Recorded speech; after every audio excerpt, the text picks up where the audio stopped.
Olá, nono ano! Vamos para a nossa aula de hoje. Vamos falar hoje sobre substâncias e misturas.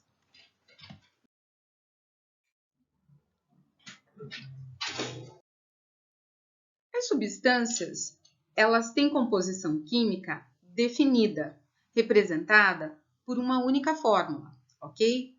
Dentro disso, nós podemos ter dois tipos de substâncias. As substâncias simples, formadas pela união de átomos quimicamente iguais, e as substâncias compostas, formadas pela união de átomos diferentes, como vocês podem observar nas imagens. Uma mistura tem uma composição química variável, ou seja, não pode ser representada por uma única fórmula. A mistura é um conjunto formado por mais de um tipo de substância. Dentro desse parâmetro, nós teremos dois tipos de misturas. Misturas heterogêneas e misturas homogêneas.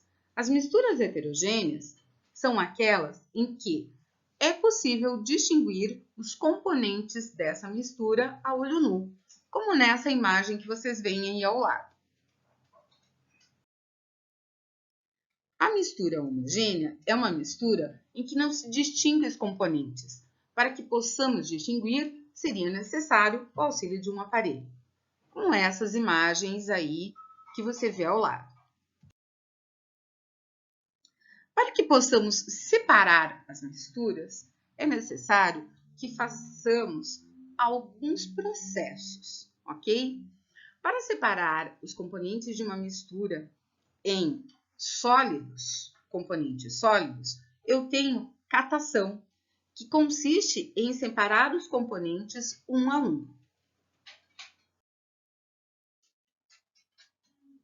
A peneiração, eu vou utilizar uma aparelhagem, uma peneira, que eu vou separar os componentes maiores dos componentes menores. Essa separação, ela acontece e consiste em sólidos maiores e sólidos menores, ou até mesmo em sólidos e em suspensão de líquidos. Utiliza-se muito isso na construção civil, por exemplo, para se separar a areia mais fina das pedrinhas. A levigação consiste em separar os componentes menos densos dos componentes mais densos. Utiliza-se para isso a água corrente. É um processo amplamente usado pelos garimpeiros para separar assim o ouro da areia. Quanto maior a massa em um volume menor, mais fácil afundar. E quanto menor a massa em volume maior, mais fácil flutuar. Mais um dos processos de separação de mistura é a ventilação.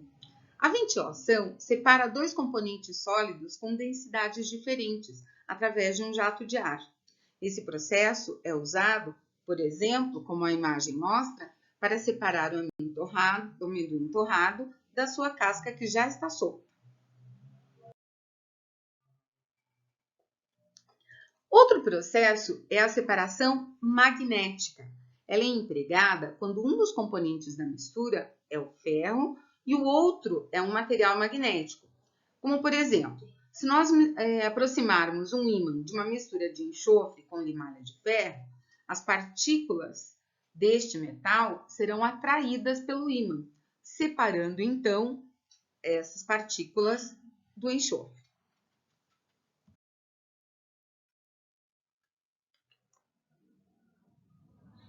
Temos então mais um tipo de separação de misturas.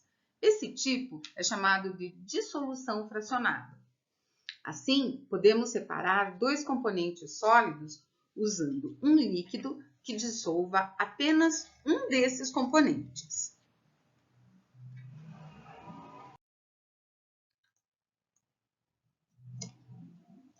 A filtração é mais um dos processos de separação.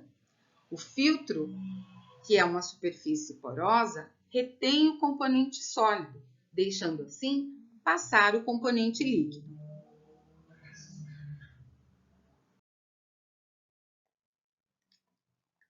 A decantação é um processo que consiste na remoção do líquido sem sedimentos, virando-se cuidadosamente o recipiente. Nesse processo, a fase sólida, por ser mais densa, ela sedimenta-se ao fundo do recipiente e o líquido fica por cima. Agora temos o processo de centrifugação. Na centrifugação, nós separamos a sedimentação de um sólido que está em um líquido. Para isso, utilizamos um aparelho, geralmente nós chamamos de centrífuga. É também o que ocorre nas máquinas de lavar, com a roupa e a água. Aqui vocês têm um processo bem simples, que é a destilação simples. Nesse processo, a mistura é aquecida em uma aparelhagem apropriada, de tal forma que o componente líquido inicialmente evapora e, a seguir, sofre condensação, sendo recolhido em outro frasco.